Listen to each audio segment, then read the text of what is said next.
We all want to be young. It's attractive. It's an explosion of hormones. It's sexy. Healthy. Don't take drugs! Don't take drugs! Well, maybe not. But there's more. Young people represent new languages and behaviors, and they're directly influencing consumer habits. They're positioned at the top of the influence pyramid, and are aspirational to those younger than them, and inspirational to the older. Today's young generation, known as Generation Y, G, we, globalists, digital youth, millennials, whatever, is the largest in absolute numbers on a global perspective. And they have crazy buying power when compared to their parents when they were young. It's funny because this important role of the youth today has its roots precisely in the baby boomer generation. They were born in the post-World War II, in the 40s and 50s. Insecure and impatient, they pushed for big changes.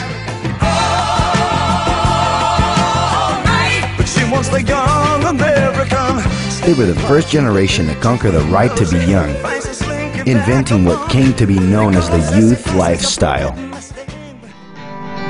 If your time to you is worth saving, then you better start swimming or you'll sink like a stone, for the times they are a-changing. They were handed the keys to the house and the freedom to come and go. They took over the academic centers, big festivals, and streets. Because of this, they were nicknamed Liberated Youth. From the outside, it seemed they were a little nutty, but the talk of peace, love, free sex, and flower power stayed influencing behavior till today. And actually, all of that must have been pretty fun. And speaking of fun, we can't forget about Generation X. Born in the 60s and 70s, they enjoyed the rights conquered by the baby boomers, living a guilt-free search for pleasure. Life moves pretty fast. If you don't stop and look around once in a while, you could miss it. Uneasy and enthusiastic, they pushed for new major changes. Inside their houses, they're the bosses of their bedrooms and have taken control of their individualities.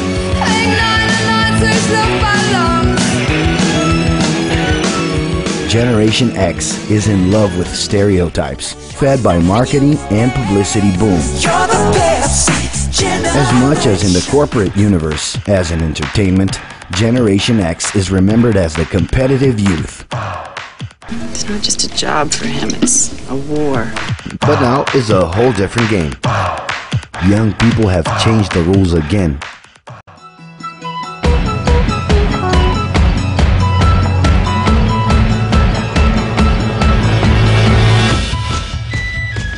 Known as the first global youth, millennials not only have the keys to their house and their domain, they have also taken over the world. Yeah, full access to it. Steered by the internet, their identities are transcending the place they're from.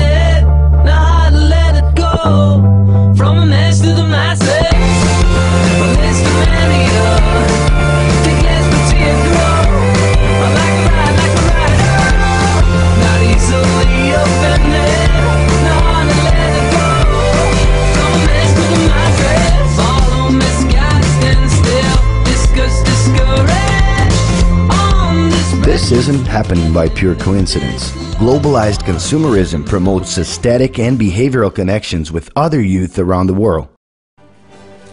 The internet is allowing personal content to gain stratospheric dimensions, where everything can be remixed. Whoa, that's a full rainbow. All the way. Double rainbow. Oh my God.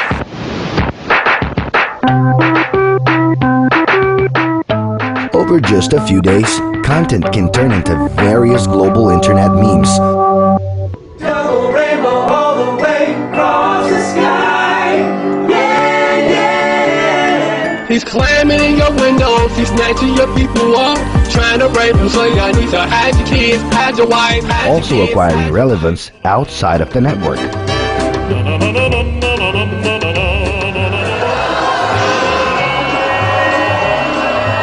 Obviously, all of this has consequences. The excess of information and possibilities is causing this young generation to have general chronic anxiety. It's getting more and more necessary for them to choose the right filters to organize their experiences with all of that content and people in their lives. The fear of being overwhelmed and lost among the crowd forces them to use hyperbolic languages to express themselves. I am like so in love with Twilight. Leave Brittany alone! It's not always easy to understand what millennials are saying. That's because they've developed a non-linear way of thinking that exactly reflects the language of the internet, where an infinity of subjects can be followed at the same time. For these millennials, it is natural to start out with something and end up in somewhere else. But do not panic. It's organic. Today, it's cool to know and be various things at the same time.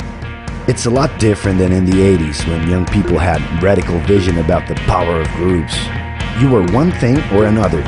In the 90s, the power of the tribes was no longer such a cool thing to be associated with. Some started calling themselves normal in order to pass through the different groups. Today, being normal has become boring. And in spite of neutralizing differences, it is cool to express them.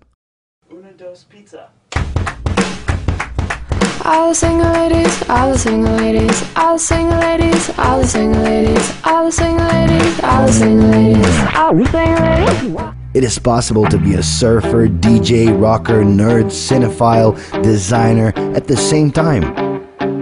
We're talking about the most plural youth generation in history.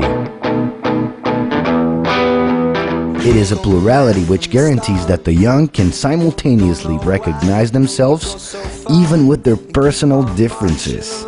Their new extended social network has resulted in a bigger number of short-term style personal relationships. It is also visible in their work, in which traditional career plans and hierarchical systems are losing strength. More and more, they want to unite work with pleasure. But that's not so they can achieve a hedonistic lifestyle. Pleasure comes in pre-programmed breaks. Young millennials are pragmatic. They're also more realistic. Their big idols aren't the most idealized figures, but instead are common people who realize small possible dreams that aren't utopic. They are the faces of the new economy, ruled by open source and crowdsourcing and independent initiatives that, with the power of the internet, can have an immeasurable impact. This collective conscience is the zeitgeist of the future, leading to a scenario of opportunities. But it's not easy. The new is always intimidating. A lot of things that were not immediately understood in the past are today considered natural behavior. You can understand and take part, or comfortably sit and follow along. In the end, to be young is sexy and fun, but it's a lot more than that. It comes with questions and big ambitions. If you think you already know enough and are at peace with your place in the world, well then congratulations, you're officially dead.